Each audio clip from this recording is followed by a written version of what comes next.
아이고, 우리 애는 왜 이렇게 말을 안 듣는지, 결혼은 언제 할 건지, 손주 얼굴이나 볼 수 있을는지, 혹시 이런 생각 하루에도 몇 번씩 하시나요? 자식 키우느라 평생을 바쳤는데 돌아오는 건 서운함과 속상함 뿐이라고 느끼시나요? 오늘은 여러분께 200년 전 조선시대 최고의 학자이자 9자녀를 둔 아버지였던 정약용 선생의 이야기를 들려드리려 합니다. 그분도 여러분처럼 자식 때문에 많이 속상하셨거든요. 정약용 선생, 조선 후기 실학의 거장이자 500여 권의 책을 저술한 천재학자. 하지만 그분의 인생은 순탄하지 않았습니다. 1801년 신유박해 사건으로 억울한 누명을 쓰고 전라남도 강진으로 유배를 떠나게 됩니다. 그때 선생의 나이 40. 한창 자식들을 가르치고 보살펴야 할 나이였죠. 그런데 하루아침에 집에서 천리나 떨어진 낯선 땅으로 쫓겨나게 된 겁니다. 9자녀 중 큰아들 학연이는 17, 둘째 아들 학유는 15, 사춘기 한창인 아들들을 두고 떠나야 하는 아버지의 마음, 매일 밤 잠 못 이루며 걱정하셨다고 합니다. 내가 없는 동안 애들이 제대로 공부나 할까? 혹시 나쁜 친구들 사귀어 길을 잘못 들지는 않을까? 어머니 말씀 잘 듣고 있을까? 여러분도 이런 걱정 해보셨죠? 특히 요즘같이 부모님과 떨어져 사는 자녀들 둔 분들, 명절 때나 한 번씩 보는 자식들, 전화해도 내내 대충 대답하고 카톡 보내도 대답 없고 용돈 보내달라 할 때만 연락 오고, 정약용 선생의 그 심정 지금 부모님들도 똑같이 느끼고 계실 겁니다. 그런데 말입니다. 정약용 선생은 그 18년의 유배 기간 동안 자식들을 어떻게 키우셨을까요? 바로 편지였습니다. 한 달에 한 번, 때로는 두세 달에 한 번 한양에 있는 아들들에게 편지를 보내셨죠. 그 편지들이 모여서 지금 유배지에서 보낸 편지라는 책으로 남아 있습니다. 그 편지를 읽다 보면 정말 놀라운 사실을 발견하게 됩니다. 선생은 단 한 번도 공부 열심히 해라, 책 많이 읽어라, 이런 식의 강요를 하지 않으셨어요. 대신 이렇게 쓰셨습니다. 학연아, 학유야, 아버지가 없어도 너희가 건강하고 바르게 자라주는 것만으로도 아버지는 충분히 행복하단다. 시험 성적이 좋지 않아도 괜찮아. 다만 거짓말만은 하지 마라. 남을 속이는 사람이 되지 마라. 책은 억지로 읽는 게 아니야. 재미있는 것부터 천천히 읽어보렴. 아버지도 너희 나이 때는 무협소설 같은 거 재미있게 읽었단다. 어떠세요? 200년 전 조선시대 아버지가 이렇게 자유롭고 따뜻한 교육관을 가지고 계셨다니 놀랍지 않으신가요? 특히 정약용 선생이 강조하신 것이 하나 있습니다. 자식을 남과 비교하지 마라. 당시 조선시대에는 과거 시험이 전부였습니다. 과거에 급제해야 출세하고 좋은 벼슬에 오를 수 있었죠. 그러니 모든 부모들이 자기 자식을 다른 집 자식과 비교했습니다. 아무개 집 아들은 벌써 진사시에 합격했는데 우리 애는 뭐하나? 옆집 아들은 서울에서 높은 벼슬 하는데 우리 애는 아직도 공부만 하고 있네. 이런 비교가 난무했던 시대였습니다. 그런데 정약용 선생은 아들들에게 이렇게 쓰셨어요. 학연아, 내가 남들보다 과거에 늦게 합격해도 괜찮아. 아버지는 내가 바른 사람으로 자라는 게 더 중요하단다. 학유야, 다른 집 자식들이 뭘 하든 신경 쓰지 마라. 너는 너만의 길을 가면 돼. 천천히 가도 괜찮아. 여러분, 지금 우리 자식들도 마찬가지 아닐까요? 아무개네 아들은 대기업 다니는데, 아무개네 딸은 의사랑 결혼했는데, 아무개네 손주는 영어를 벌써 하는데, 이런 비교를 하면 할수록 우리 자식은 더 멀어집니다. 자식 입장에서 생각해 보세요. 부모님이 자꾸 남과 비교하면 아, 나는 부모님 기대에 못 미치는 사람이구나. 나는 실패한 자식이구나. 이런 생각이 들 수밖에 없습니다. 그러면 더 연락하기 싫어지고 더 만나기 싫어지고 결국 멀어지게 되는 거죠. 정약용 선생은 200년 전에 이미 이 진리를 알고 계셨습니다. 정약용 선생의 편지 중에 제가 가장 감동받았던 부분이 있습니다. 큰아들 학연이가 과거 시험에 또 떨어졌을 때의 일입니다. 보통의 아버지였다면 뭐라고 했을까요? 왜 또 떨어졌어? 공부 제대로 안 했지? 다른 애들은 다 합격했는데 너만 떨어졌어. 이렇게 나무랐을 겁니다. 그런데 정약용 선생은 천리 떨어진 강진에서 아들에게 이런 편지를 보냅니다. 학연아, 시험에 떨어진 것 때문에 너무 속상해하지 마라. 아버지는 내가 시험 준비하느라 얼마나 고생했는지 다 알고 있단다. 밤늦게까지 책 읽고 새벽같이 일어나 공부하고 친구들 만나는 것도 참고 그렇게 노력한 내가 아버지는 너무나 자랑스럽단다. 결과는 중요하지 않아. 내가 최선을 다했다는 것, 그것만으로도 충분해. 다음에 다시 도전하면 돼. 아버지는 항상 내 편이야. 여러분, 이 편지를 받은 학연이가 얼마나 눈물을 흘렸을까요? 아, 우리 아버지는 나를 이렇게 믿어주시는구나. 나를 이렇게 인정해주시는구나. 그 감동이 오히려 학연이를 더 열심히 공부하게 만들었습니다. 결국 학연이는 그 후 과거에 합격하고 훌륭한 학자가 되었죠. 지금 우리 자식들에게도 이런 말 한마디가 필요한 게 아닐까요? 넌 지금도 충분히 잘하고 있어. 내가 얼마나 노력하는지 엄마 아빠는 다 알아. 결과가 어떻든 너는 우리의 자랑이야. 이런 말 한마디가 자식의 인생을 바꿀 수 있습니다. 정약용 선생이 아들들에게 가장 많이 하신 말씀이 있습니다. 바로 기다리겠다는 말이었습니다. 둘째 아들 학유는 형보다 공부에 소질이 없었습니다.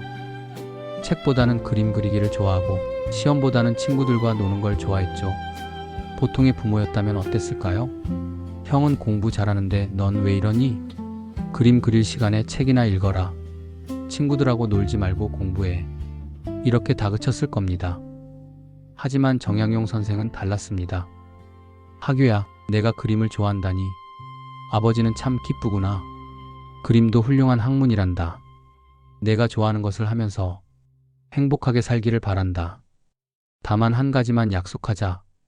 거짓말하지 않고 남에게 피해주지 않는 사람이 되어라. 그것만 지킨다면 내가 무엇을 하든 아버지는 항상 내 편이란다. 천천히 가도 괜찮아. 아버지는 기다리마.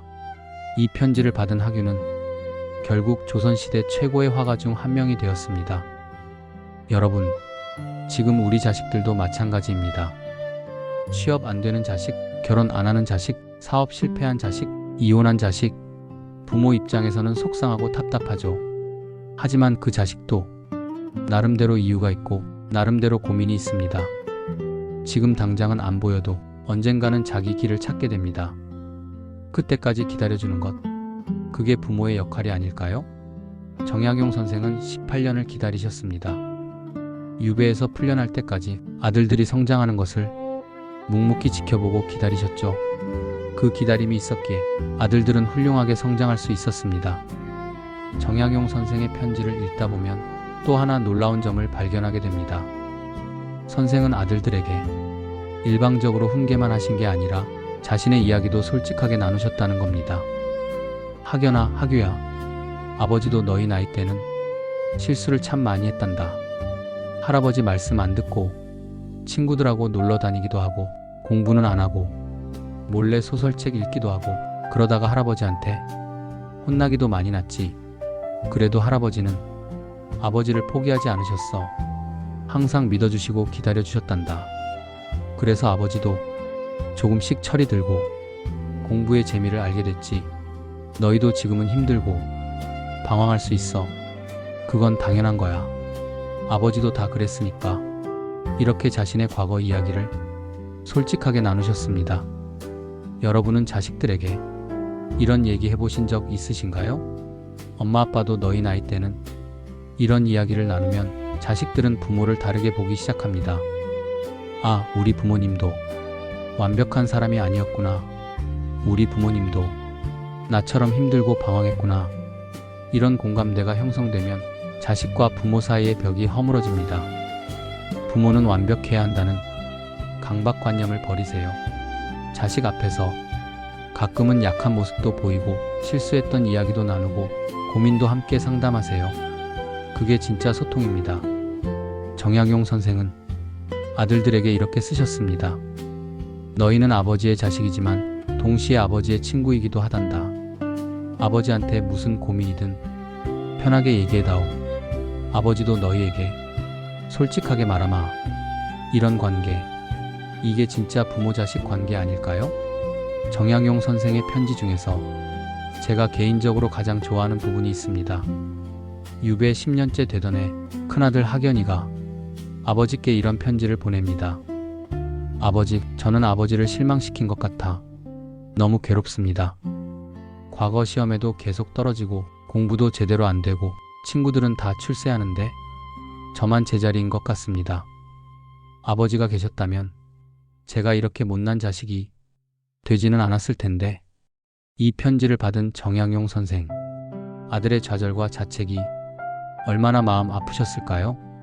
그런데 선생은 이렇게 답장을 쓰십니다. 학연아, 너는 아버지를 단 한 번도 실망시킨 적이 없단다. 아버지가 유배 온 후로 어머니를 잘 모시고 동생들을 잘 챙기고 집안 일을 책임지느라 얼마나 고생했는지 아버지는 다 알고 있어. 그것만으로도 너는 충분히 훌륭한 아들이야. 과거 시험? 벼슬? 그런 건 중요하지 않아. 아버지가 바라는 건 단 하나. 내가 정직하고 당당하게 살아가는 거란다. 지금 내가 하고 있는 것처럼 가족을 사랑하고 바르게 살아가는 것. 그게 아버지가 원하는 진짜 성공이란다. 아버지는 너를 믿는다. 끝까지 믿는다. 어떤 일이 있어도 아버지의 믿음은 변하지 않을 거야. 여러분, 우리 자식들도 지금 이런 말을 듣고 싶어 합니다. 넌 나를 실망시킨 적 없어. 너는 지금도 충분히 잘하고 있어. 엄마 아빠는 너를 믿어. 이 말 한마디가 자식의 무너진 자존감을 다시 세워줄 수 있습니다. 특히 요즘처럼 취업도 어렵고 결혼도 어렵고 집 사기도 어려운 시대에 우리 자식들은 스스로를 실패자라고 생각하며 많이 힘들어합니다. 그럴 때 부모의 믿음이 얼마나 큰 힘이 되는지 아십니까? 정양용 선생은 천리 떼서진 곳에서도 편지로 그 믿음을 전하셨습니다. 우리는 같은 동네, 같은 도시, 심지어 같은 집에 살면서도 자식에게 너를 믿는다는 말 한마디 제대로 못하고 살고 있는 건 아닌지 돌아봐야 합니다. 정양용 선생의 편지 중에는 이런 구절도 있습니다. 학연아, 학유야, 너희가 태어났을 때 아버지가 얼마나 기뻤는지 아니? 학연이를 처음 안았을 때, 그 작고 보드라운 손을 만졌을 때 아버지는 세상을 다 가진 것 같았단다. 학유가 태어났을 때는 형이 동생을 보고 얼마나 좋아하던지 아빠, 동생 예뻐요 하며 동생 뺨을 쓰다듬던 내 모습이 아직도 눈에 선하구나. 너희가 처음 걸음마를 했을 때, 처음 아빠라고 불렀을 때 그 모든 순간이 아버지한테는 기적 같았어. 지금도 마찬가지야. 너희가 건강하게 살아있고 바르게 자라고 있는 것만으로도 아버지는 매일 감사하단다. 사랑한다, 내 아들들아. 아버지의 보물들아. 조선시대 남자가, 그것도 대학자가 이렇게 감성적으로 사랑을 표현하다니 정말 놀랍지 않으신가요?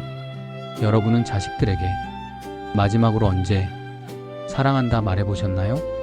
그런 말 안 해도 자식이면 다 알지. 아닙니다. 모릅니다. 특히 요즘 자식들은 더욱 모릅니다. 부모가 해주는 모든 게 당연하다고 생각하고 부모의 잔소리와 간섭을 사랑이 아니라 통제로 받아들입니다. 그래서 직접 말해야 합니다. 너를 사랑한다. 너는 엄마 아빠의 자랑이다. 너를 낳아서 정말 행복했다. 이런 말들을 자주 반복해서 해야 합니다. 정양용 선생은 18년 동안 편지로 끊임없이 사랑을 표현하셨습니다. 너희가 보고 싶구나. 너희 생각에 밤잠을 못 잔단다. 너희를 사랑한다. 이런 표현들이 편지 곳곳에 가득합니다. 그 사랑을 받고 자란 아들들은 아버지를 평생 존경하고 사랑했습니다. 정양용 선생의 교육관에서 가장 독특한 점이 하나 있습니다. 바로 함께 성장하자는 철학이었습니다. 선생은 아들들에게 이렇게 말씀하셨습니다. 아버지도 아직 배우고 있단다. 나이 40이 넘었지만 아버지도 여전히 모르는 게 너무 많아. 그래서 매일 책을 읽고 사람들을 만나고 새로운 것을 배우고 있지. 너희도 평생 배워라. 배움에는 끝이 없단다. 그리고 너희가 배운 것을 아버지한테도 가르쳐다오. 아버지도 너희한테서 많은 걸 배우고 싶구나. 실제로 정양용 선생은 아들들의 편지에서 새로운 지식을 얻으면 그걸 자신의 연구에 활용하셨습니다. 아들이 한양에 새로운 소식을 전하면 아, 그런 일이 있었구나. 아버지는 몰랐는데 내가 알려줘서 고맙다고 답하셨죠. 이게 진짜 교육 아닐까요? 부모가 일방적으로 가르치기만 하는 게 아니라 서로에게서 배우고 함께 성장하는 관계. 요즘 시대에는 더욱 필요한 관점입니다. 왜냐하면 젊은 세대가 더 많이 아는 분야가 훨씬 많기 때문입니다. 스마트폰 사용법, 컴퓨터 기술, 최신 트렌드, 새로운 문화, 이런 것들은 오히려 자식들이 부모보다 훨씬 잘 알죠. 그럴 때 나이 먹으면 다 아는 줄 알았는데 요즘 세상은 모르겠네. 너가 좀 가르쳐 줄래? 이렇게 솔직하게 배우려는 자세를 보이면 자식들도 부모를 다르게 보기 시작합니다. 아, 우리 부모님은 겸손하신 분이구나. 우리 부모님은 나를 인정해 주시는구나. 이런 관계가 되면 세대 차이는 오히려 서로를 풍요롭게 하는 자원이 됩니다. 정약용 선생의 마지막 가르침. 아마 이게 가장 어려운 가르침일 겁니다. 선생은 아들들이 25살이 넘어가면서 이렇게 쓰셨습니다. 학연아, 학유야, 너희도 이제 어엿한 어른이 되었구나. 아버지의 편지가 너희한테 부담이 될까? 요즘 걱정이 된다. 너희는 이제 너희만의 길을 가야 해. 아버지의 생각, 아버지의 기대, 아버지의 바람, 이런 것들에 너무 얽매이지 마라. 너희 인생은 너희 것이란다. 아버지는 뒤에서 조용히 지켜보고 응원할 테니 너희는 너희가 원하는 대로 살아가거라. 실패해도 괜찮아. 넘어져도 괜찮아. 그게 너희 선택이라면 아버지는 존중한다. 여러분, 이 얼마나 위대한 부모의 사랑입니까? 자식을 사랑하기에 자식을 놓아주는 것, 자식을 믿기에 자식의 선택을 존중하는 것. 하지만 우리는 이게 너무 어렵습니다. 내가 먹은 밥이 너보다 많으니까. 내 말이 맞아. 엄마 아빠가 더 경험이 많으니까. 이렇게 내 말 듣는 게 나중에 후회 안 해. 이렇게 계속 붙잡으려 합니다. 하지만 생각해 보세요. 우리도 젊었을 때 부모님 말 안 듣고 우리 멋대로 살았잖아요? 그렇게 살면서 실패도 하고 상처도 받고 후회도 했지만 결국 그게 우리의 인생 공부였고 우리를 성장시켰습니다. 자식들도 마찬가지입니다. 그들도 자기 인생이 주인공이 되어야 합니다. 부모는 조연입니다. 조력자입니다. 주인공을 대신해서 살아줄 수는 없습니다. 정약용 선생은 이걸 너무나 잘 아셨습니다. 그래서 아들들을 놓아주셨습니다. 1818년 정약용 선생은 18년 만에 유배에서 풀려나 집으로 돌아옵니다. 그때 선생의 나이 58세, 떠날 때 17이었던 큰아들은 35세 장년이 되었고 15이었던 둘째 아들은 33세 가장이 되어 있었습니다. 선생이 집에 도착했을 때 아들들이 대문 앞에서 기다리고 있었다고 합니다. 18년 만에 만난 아버지와 아들들 서로 부둥켜 안고 한참을 울었다고 합니다. 그날 밤 가족들이 모여 앉아 밤새도록 이야기를 나눴습니다.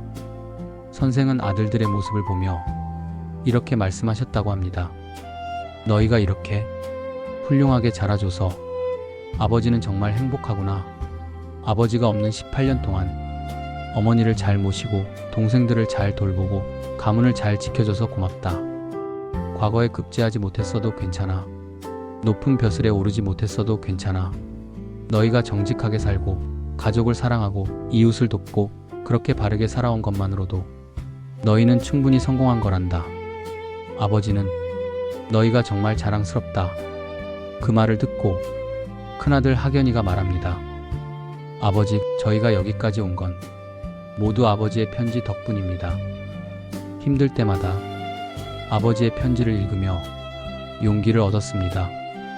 방황할 때마다 아버지의 말씀을 떠올리며 길을 찾았습니다. 아버지가 계셨기에 저희가 있습니다. 여러분, 이게 부모와 자식이 진짜 관계 아닐까요? 서로를 존중하고 서로에게 감사하고 서로를 자랑스러워하는 관계. 정약용 선생의 이야기를 길게 들으셨습니다. 그럼 이제 우리 이야기를 해볼까요? 지금 이 순간 여러분과 자식의 관계는 어떤가요? 혹시 이런 생각 하고 계시진 않나요? 우리 애는 연락도 잘 안 해. 명절 때나 얼굴 보지. 용돈 달라 할 때만 연락 와. 손주 얼굴도 자주 못 봐. 섭섭한 것 투성이야. 이런 서운함과 속상함이 쌓이고 쌓여서 이제는 자식한테 전화하기도 부담스럽고 만나도 어색하고 뭘 어떻게 해야 할지 모르겠고. 혹시 그런 상황이신가요? 그렇다면 오늘부터 딱 하나만 바꿔보시면 어떨까요? 정약용 선생처럼 자식에게 편지를 써보는 겁니다. 요즘 세상에 편지라니 우스꽝스럽게 들리시나요? 아닙니다. 카톡 한 줄, 문자 한 통이라도 괜찮습니다.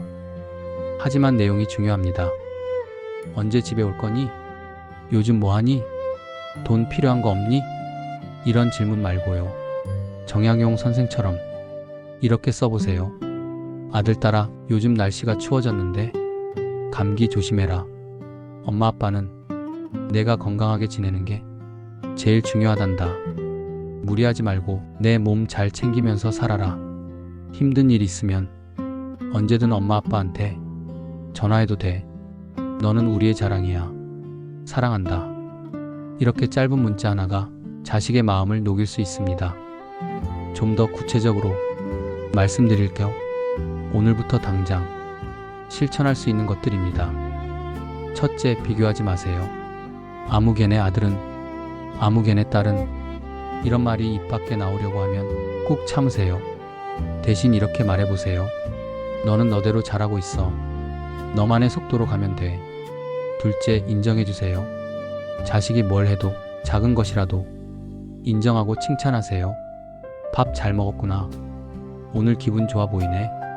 옷 잘 어울린다. 이런 작은 말들이 관계를 회복시킵니다. 셋째, 기다려주세요. 취업이 안 돼도, 결혼이 늦어도, 손주가 안 생겨도 재촉하지 마세요. 재촉한다고 빨라지는 게 아닙니다. 오히려 자식을 더 힘들게 만들 뿐입니다. 천천히 해도 괜찮아. 엄마 아빠는 기다리리. 이 한마디면 충분합니다. 넷째, 소통하세요. 일방적인 훈계가 아니라 진짜 대화를 나누세요. 자식의 말을 들어주세요. 자식의 생각을 존중해주세요. 엄마 아빠 생각은 이런데 너는 어떻게 생각하니? 이렇게 물어보세요. 다섯째, 믿어주세요. 자식을 믿으세요. 끝까지 믿으세요. 너라면 할 수 있어. 엄마 아빠는 너를 믿어. 이 믿음이 자식을 일으켜 세웁니다. 여섯째, 사랑을 표현하세요. 사랑한다. 자랑스럽다. 고맙다. 이런 말들을 자주 하세요. 창피하고 어색해도, 처음엔 어색해도 계속하다 보면 익숙해집니다. 일곱째, 함께 성장하세요. 자식한테서도 배우세요. 겸손하게 물어보세요. 이거 엄마 아빠는 모르겠는데 내가 좀 가르쳐 줄래? 이런 자세가 세대 차이를 좁힙니다. 여덟째, 놓아주세요. 자식의 인생은 자식 것입니다. 우리가 대신 살아줄 수 없습니다. 자식을 믿고 자식의 선택을 존중하고 조용히 응원하세요. 그게 진짜 사랑입니다. 정약용 선생은 유배에서 돌아온 후 몇 년을 더 사시다가 67세의 나이로 돌아가셨습니다. 임종 직전 아들들을 불러 마지막 말씀을 하셨다고 합니다. 학연아, 학유야, 아버지가 너희한테 해준 게 별로 없구나. 18년이나 유배지에 있어서 너희 곁에 있어주지도 못하고 좋은 벼슬 하나 마련해주지도 못하고 재산도 별로 없어서 너희한테 물려줄 것도 없고, 하지만 아버지는 후회하지 않는단다. 너희가 정직하고 바르게 자라준 것, 그것만으로도 아버지는 충분히 행복했어. 너희도 후회 없이 살아라. 남과 비교하지 말고 내 길을 가며 바르게 살아라. 그럼 너희도 행복할 거야. 그리고 조용히 눈을 감으셨다고 합니다. 여러분, 우리도 언젠가는 자식들과 이별하는 날이 옵니다. 그날이 언제일지는 모르지만 분명히 옵니다. 그때 후회하지 않으려면 지금부터 잘해야 합니다. 왜 그때 더 잘해주지 못했을까? 왜 그때 사랑한다고 말하지 못했을까? 왜 그때 그렇게 잔소리만 했을까? 이런 후회를 남기지 않으려면 지금 이 순간부터 자식을 대하는 태도를 바꿔야 합니다. 늦었다고 생각하지 마세요. 지금이라도 바꾸면 됩니다. 정약용 선생도 40세에 유배 가셔서 58세에 돌아오셨잖아요. 18년이나 떨어져 있었지만 편지로 소통하며 관계를 유지하셨습니다. 우리도 할 수 있습니다. 자, 그럼 이제 실천해 볼까요? 오늘 밤 잠들기 전에 자식에게 편지를 써보세요.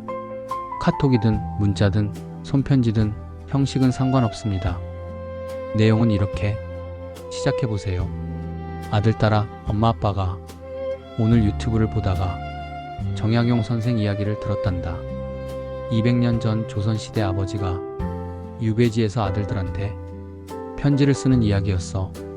그 이야기를 들으면서 엄마 아빠도 반성을 많이 했어. 그동안 너한테 잘 못해준 것 같아.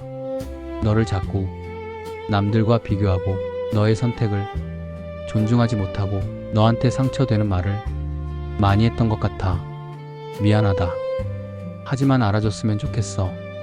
엄마 아빠의 그 모든 말과 행동이 비록 서툴렀지만 다 너를 사랑하는 마음에서 나온 거였다는 걸. 앞으로는 좀 더 잘하려고 노력할게. 너를 더 존중하고 너를 더 믿고 너의 속도에 맞춰서 기다려주려고 해. 너는 엄마 아빠의 자랑이야. 항상 그랬고 지금도 그렇고 앞으로도 그럴 거야. 사랑한다, 우리 아들, 딸. 이렇게 써서 오늘 밤 보내보세요. 자식이 어떤 반응을 보일지 모르겠다고요? 괜찮습니다. 바로 답장이 안 와도 괜찮아요. 분명히 읽을 겁니다. 그리고 마음속으로 감동받을 겁니다. 여러분, 정약용 선생의 이야기 어떠셨나요? 200년 전 조선시대 한 아버지의 교육 철학이 현재를 사는 우리에게도 여전히 울림을 주는 이유는 뭘까요? 그건 바로 부모와 자식 사이의 본질은 시대가 바뀌어도 변하지 않기 때문입니다. 200년 전이나 지금이나 부모의 마음은 똑같습니다. 자식이 건강하고 행복하고 바르게 살기를 바라는 마음. 그 마음을 어떻게 표현하느냐가 중요한 겁니다. 강요가 아니라 존중으로, 비교가 아니라 인정으로, 재촉이 아니라 기다림으로, 훈계가 아니라 소통으로, 의심이 아니라 믿음으로, 침묵이 아니라 사랑의 표현으로. 그렇게 자식을 대할 때 자식도 부모를 다르게 보기 시작합니다. 아, 우리 부모님이 이렇게 나를 사랑하셨구나. 아, 우리 부모님이 이렇게 나를 믿어주셨구나. 그때부터 진짜 관계가 시작됩니다. 정약용 선생은 18년의 유배 기간 동안 단 한 번도 자식들을 직접 만나지 못했습니다.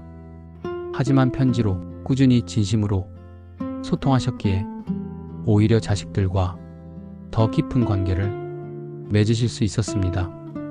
우리는 어떤가요? 자식과 같은 동네, 같은 도시, 심지어 같은 집에 살면서도 마음은 천리보다 더 멀리 떨어져 있진 않나요? 이제 그 거리를 좁힐 때입니다.